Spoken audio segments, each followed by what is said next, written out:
무형교회에서 유형교회로 오늘의 묵상입니다. 오늘은 잠언 23장 13절에서 24절까지 말씀을 보겠습니다. 쉬운 성경으로 말씀을 보겠습니다. 아이에게 회초리를 아끼지 마라. 매질한다고 죽지는 않는다. 따끔하게 처벌해서 바로잡아야 아이가 올바르게 될 것이다. 내 아들아, 네 마음이 지혜를 깨우친다면 내가 얼마나 기쁘겠느냐. 내 입술이 올바른 것을 말한다면 내 심장이 얼마나 기뻐하겠느냐. 내 마음으로 죄인들을 부러워하지 말고 언제나 여호와를 경외하여라.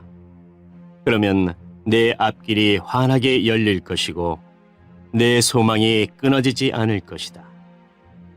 내 아들아, 내 말을 듣고 지혜를 얻어라. 내 마음을 바른 길에 두어라. 술이나 고기를 탐하는 자와 어울리지 마라. 술에 취하고 먹는 것만 밝히는 사람은 가난에 떨어지고 게으른 사람은 누더기를 걸칠 것이다.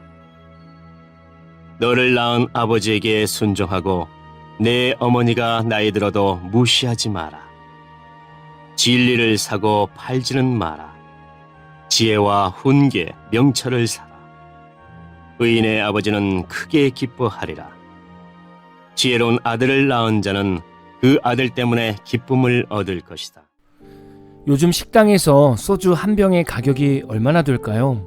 평균적으로 5,000원에서 6,000원 정도 될 것 같습니다.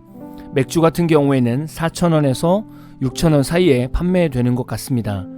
술의 원가를 보면 소주는 약 1,115원 정도이며 맥주는 885원 정도 됩니다. 술이 비싼 이유는 운송 및 보관 비용을 더하고 식당에서 추가 마진을 붙이기 때문에 소비자가 식당에서 지불하는 술 가격은 비쌀 수밖에 없습니다. 저는 그리스도인이라 술을 먹지 않습니다. 평소에 제일 아까운 돈을 생각해보면 사람들의 술값이 제일 아깝습니다.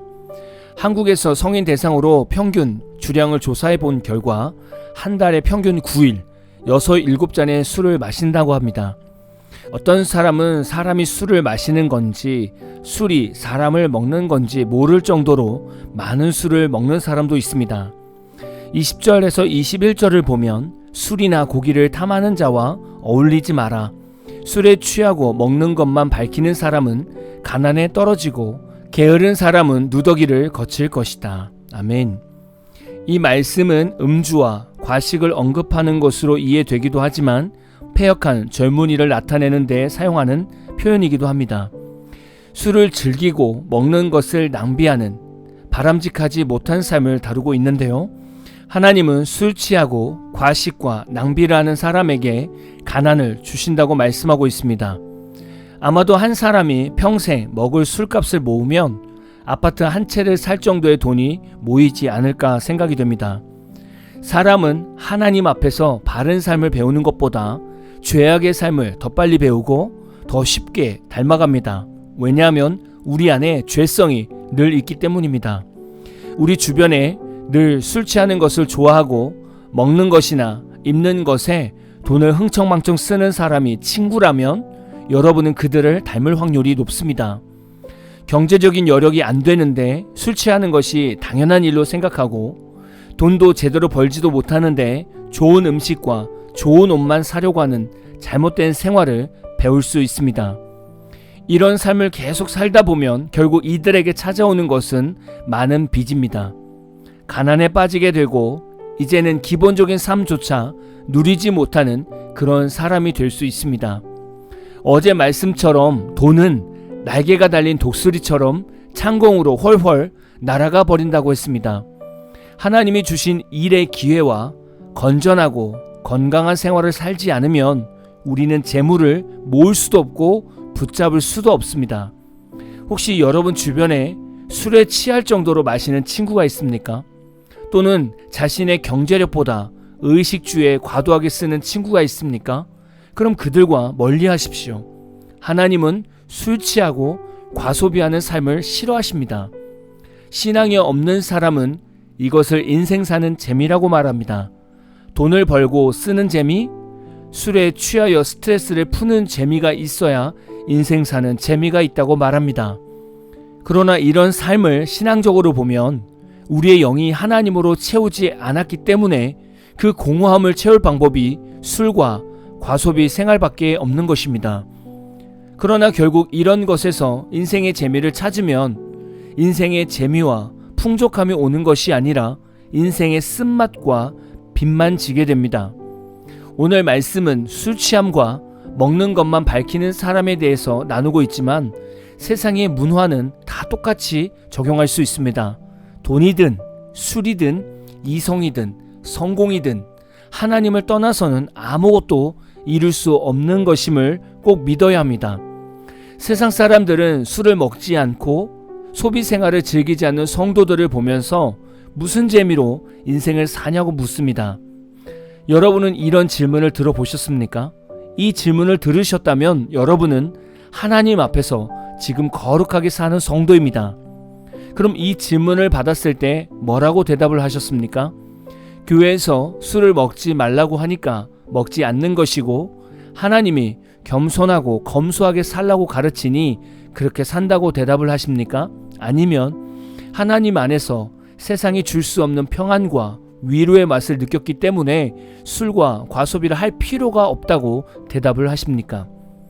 하나님 안에서 참된 평안과 위로를 누리지 못하는 성도는 아직도 세상에서 즐거움을 찾을 것이고 하나님 안에서 참된 평안과 위로를 누리고 있으시다면 당연히 삶 속에서 술과 과소비의 생활은 사라졌을 것입니다.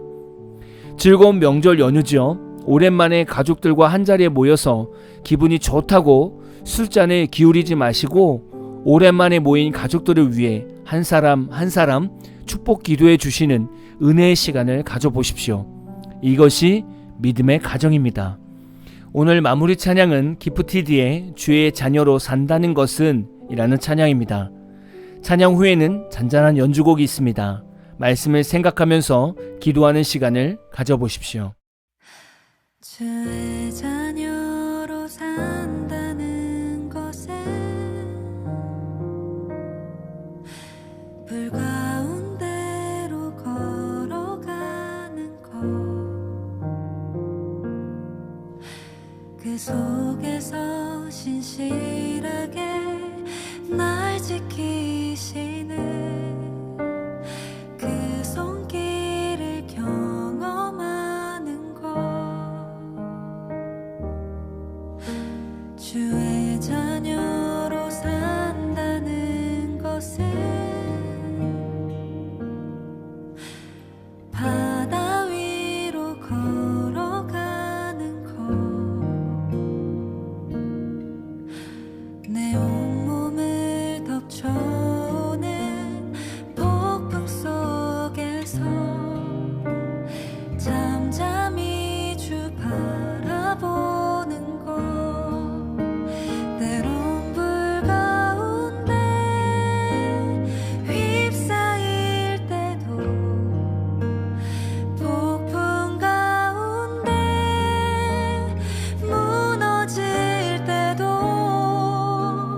주님 내 곁에 함께 하시네.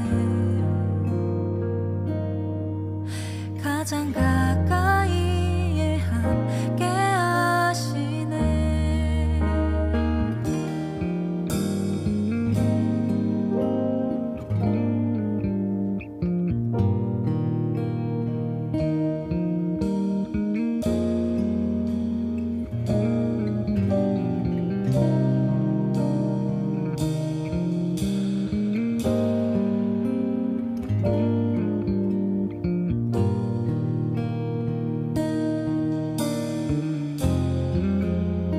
우리 다 같이 찬양하겠습니다.